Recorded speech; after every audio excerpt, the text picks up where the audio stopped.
Hello class, how are you? We're going to be reviewing real quick factoring expressions with many terms, okay? And what that means is you're going to be working with expressions that look like this. Now, what you want to do is definitely keep an eye on the numbers in the task, and you want to definitely look at this number and you want to look at that number. You're looking at the coefficients and you're also looking at the constants. Okay, and what you want to do is find the GCF, or the greatest common factor. Okay, that's the thing you definitely want to do first. So you look at -8, that's the first number here that you're working with.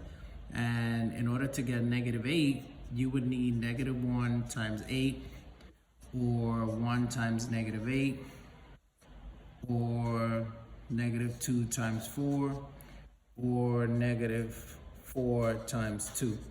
There are no other ways to do that with whole values. So you move on to the next number. You have 12, and you have 1 times 12, 2 times 6, 3 times 4, and after that you would have 5. There's no 5, then 6, but 6 is right here, so it really just went right back. Now, being that you have a positive, you also have negative times negative. Those are also possibilities for you. And you have to keep that in mind because you have a negative number that's being used over there. So in this case, the numbers that match would be -4 right there, okay? And you also have +4 right here. So you can use either one.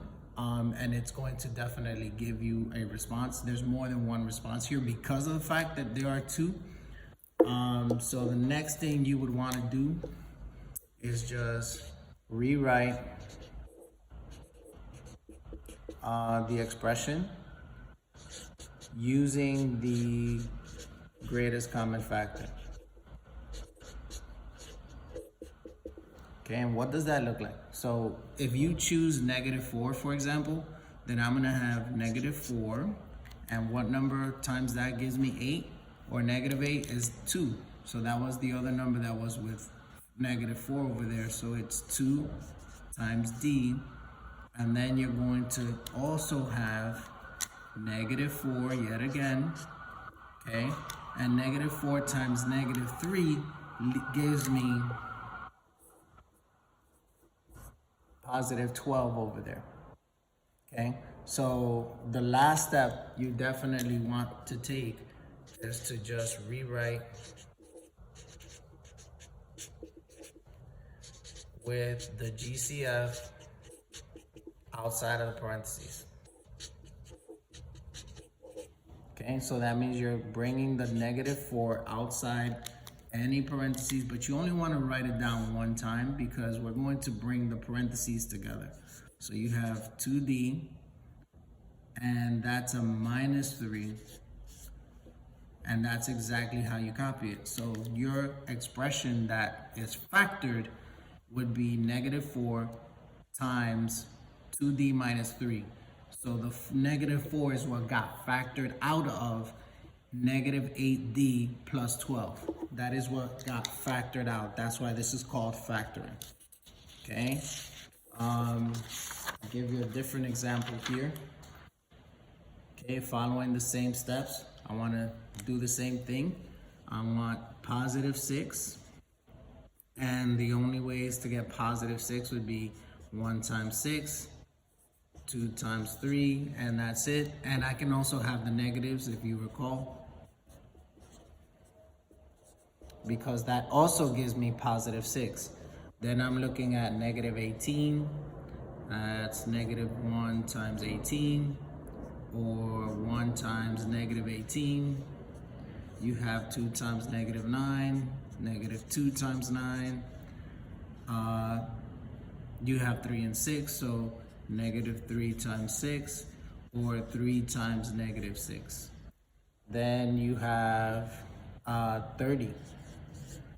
So you have 1 times 30, you have 2 times 15, you have 3 times 10, there's no 4, you definitely have 5 times 6, And because 5 goes right back to 6, that means you immediately start going back the other way. Yes. And remember, you can also have the negatives. So that would be -1 times -30, -2 times -15, -3 times -10, or -5 times -6. So where would I have that? Well, I have 6, I believe, right here, and right there. But we would also have -6 if I was to use the negative version of this. This would be -5 times -6. So you would have that there. So let's put this in a box just so you can see it. There it is. It comes up in each one of the numbers. Okay, so for all intents and purposes, I'm going to keep it positive. I'm going to use the +6 for this one. So I have 3 terms, so I'm going to write 6 times x in parentheses. Then I have minus. I'm going to use 6 again. 6 times 3 is what gave me 18. So there we go, 3y.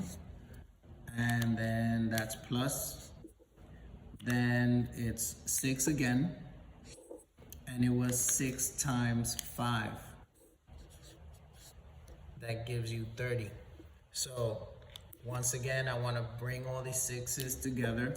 I'm just going to have 6 right there. And I'm going to bring all the parentheses together. And this is the factored form of 6x minus 18y plus 30. What got factored out was the +6 over here. Okay. So you could try that on your own here. You could do that by yourself. And what I recommend to you is to give n and m a value. Maybe you could say n is 2, maybe you could say m is 5, and see if your final version gives you the same result as the original version, and then you can tell if it's equivalent.